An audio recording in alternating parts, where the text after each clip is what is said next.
Avant que vous repreniez la parole, Alain Finkielkraut, il y a justement quelqu'un, on parle des jeunes femmes. non. Je voudrais donner la parole à quelqu'un qui souhaite s'adresser à vous, une jeune Je femme veux répondre. de confession musulmane. Elle est ici, dans le public, avec nous, William Berouma. Vous avez 26 ans, bonsoir. Bonsoir. Vous êtes professeur d'anglais dans un collège à Noisy-le-Sec. Alors vous n'êtes encarté dans aucun parti. Je précise que vous avez fait partie d'une liste citoyenne au dernier régional, mais aucun parti. Je le disais, vous êtes vous aussi de confession musulmane. Et c'est sur ce sujet de la religion, justement, que vous voulez vous adresser à Alain Finkielkraut. Que souhaitez-vous lui dire? Que souhaitez-vous lui demander? Alors, bonsoir à tous, bonsoir Monsieur Pujadas, bonsoir aux invités et bonsoir au public. Je vais aller droit au but et je vais essayer de faire court. En 10 ans en France, la parole raciste s'est considérablement libérée. Elle est devenue décomplexée, elle est devenue commune et surtout elle est largement partagée par une grande partie de la société française. Et ce racisme-là, il touche plusieurs communautés, on le sait, mais la cible visée et visible, c'est surtout les musulmans. Les musulmans subissent des attaques. Ces attaques sont verbales, elles sont physiques, mais elles sont aussi et surtout politiques. Et j'insiste sur ça, car c'est un peu le cœur du problème.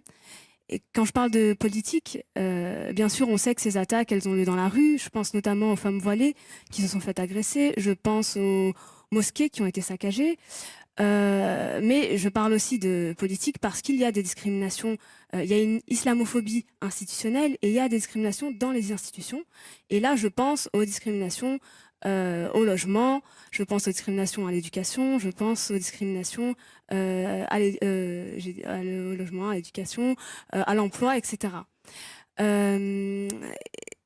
Ces discriminations-là, on les connaît, et elles sont tellement fortes qu'aujourd'hui en France, les musulmans sont 4 fois plus discriminés que les Noirs le sont aux États-Unis. D'ailleurs, hier, on apprenait par le ministère de l'Intérieur que les musulmans, enfin les attaques islamophobes envers les musulmans ont augmenté de 300% en cette année. Madame Berouma, simplement, que souhaitez-vous dire à Alain Finkielkraut? Est-ce que vous avez entendu une parole raciste ici? Je souhaiterais contextualiser mon propos. Oui, j'en ai entendu, mais je souhaiterais quand même contextualiser. Alors et allez-y, droit au but, comme vous dites. par rapport au débat. Donc, je reprends mon propos. Tout ça, alors, les attaques, elles sont tellement fortes et elles sont surtout nourries, elles sont alimentées. Elles sont encouragées par plusieurs choses. Elles sont encouragées par des discours politiques, ça on le sait.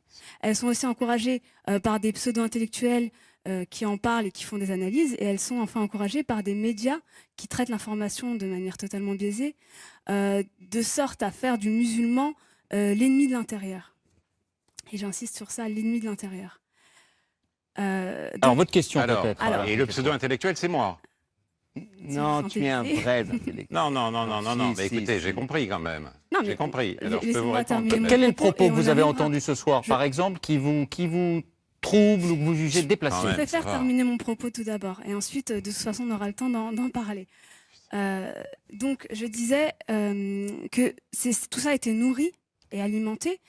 Et moi, en tant que musulmane, je le vois tous les jours et je ne peux que constater ce climat nauséabond dans lequel je vis.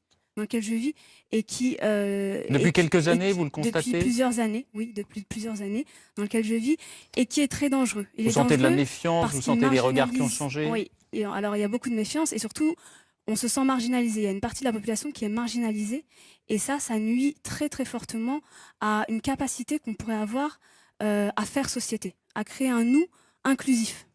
Et moi, je pense que c'est ça dont on a besoin en ce moment, les Français. C'est-à-dire qu'on a besoin de réfléchir, et c'était ça le rôle des intellectuels, et je pense qu'ils ont raté sur ce coup-là, à réfléchir à comment créer une société plus juste, une société plus égalitaire, une société beaucoup plus apaisée aussi. Et c'est ça, on en a besoin de ça. J'arrive à mon propos. Donc, c'est un dialogue, hein, donc... Oui, je sais. Oui, je voudrais pouvoir vous répondre. Et là, je m'adresse à vous, Monsieur Finkielkraut, et je trouve que sur ce point-là, vous avez fait tout le contraire. Là où votre rôle d'intellectuel, c'était d'éclairer les débats, vous avez au contraire obscurci nos pensées, nos esprits, avec tout un tas de théories vaseuses et très approximatives. Je tiens à le dire. Est-ce que vous avez un exemple? Alors, Non, mais c'est pas possible, il faut que je réponde quand même. J'aimerais terminer quand même. Je suis vaseux, je suis approximatif, je suis un pseudo-intellectuel. vous répond, on essaie de dialoguer. Vous avez énormément entendu sur presque tous les plateaux. Je n'ai que quelques minutes pour parler. J'aimerais que vous ne me coupiez pas, s'il vous plaît. Donc... Bon, mais c'est bien de dialoguer en même temps. Oui, tout à fait. Mais j'aimerais terminer mon propos. Ensuite, il me parlera et je lui répondrai s'il le faut. Ces théories vaseuses. Et vous avez surtout surfé sur des peurs. Vous avez alimenté des amalgames que j'ai entendus, que bon nombre de mes concitoyens ont entendus. Et tout ça a encore plus alimenté ce climat-là délétère et ce climat qui est très, à mon sens, qui est très grave. Et vous avez surtout, ce qui est pour moi le pire, vous êtes octroyé le droit de parler d'islam, de parler des musulmans et de parler des quartiers populaires, alors que vous n'en avez ni les compétences, ni la légitimité. Bon, merci. Je n'ai pas terminé, je souhaite terminer. Non, là, on va lui laisser vous répondre, s'il vous plaît. Il faut que ce soit un dialogue, faut que ce soit... C'est pas possible, écoutez. Alors, je vous rassure, monsieur Philippe-Crotte, je vous rassure, vous allez me répondre tout de suite. Et vous n'êtes pas le seul à jouer à ce jeu-là. J'interpelle aussi les médias qui vous font tribune et qui vous permettent de parler à vous et à d'autres personnes comme M. Zemmour, comme M. Bernard-Henri Lévy, et qui vous permettent à vous... Voilà, mais là, eux, ils ne sont pas là pour répondre. Là, il est là, oui, lui, je sais, mais je termine. Il vous répond. Allez-y, Alain Piquet. Non, je termine. Des semeurs de haine et de discorde. C'est catastrophique. Et moi, je vous pose ma question. Du coup, je vous la pose, ma question. Allez-y pour la question. Alors, ma question, c'est, êtes-vous conscient, et du coup, vous aussi, M. Pujadas... Vous êtes un salaud, non. Êtes-vous conscient... J'aurais pu le dire, mais je ne l'ai pas dit. Êtes-vous conscient de faire mal à la France? Et êtes-vous conscient à quel point vous faites mal à la France? Vous m'en avez absolument convaincu. Donc, je suis, je dois vous dire, absolument accablé par ce que je viens d'entendre. L'une des forces spirituelles de l'Europe, ça a été sa capacité de se remettre en question, de ne pas persister dans sa fatuité. Il y a malheureusement, parmi les musulmans, je dis bien parmi les musulmans, une tendance tout à fait contraire. On se replie sur une susceptibilité à fleur de peau et on cherche à toute chose un coupable extérieur. Et c'est véritablement dommage, car l'occasion, si vous voulez, ça s'impose aujourd'hui. Une remise en question de l'islam par lui-même est absolument indispensable. Et, je dois dire, un certain nombre d'intellectuels musulmans le font. Abdenour Bidar, Boualem Sansal, Kamel Daoud, et je citerai aussi, sur la question des femmes, le poète d'origine syrienne Adonis, un livre intitulé « La violence et l'islam ». Il est vrai aujourd'hui que le problème principal de l'islam ne vient pas du mal que lui fait l'Occident, mais précisément de l'oppression que lui ferait subir l'Occident, mais de l'oppression des femmes en terre d'islam. Une oppression qui asservit les femmes et qui mutile les hommes et qui les entraîne dans un culte de la virilité absolument délirant. Il est important de le dire. Heureusement, certains intellectuels musulmans le font, mais à dénoncer, si vous voulez, sans cesse l'islamophobie, dès lors qu'on tient un discours un peu critique, on s'installe dans le grief et dans la plainte. Et moi, je serais d'accord avec madame pour dénoncer le racisme, mais tous les racismes, c'est des proches qui disaient « je m'inscrirai à SOS Racisme le jour où on mettra racisme au pluriel ». Je voudrais rappeler qu'il y a eu sur FR3, le jeudi 22 octobre, un documentaire sur les profs en territoire perdu de la République.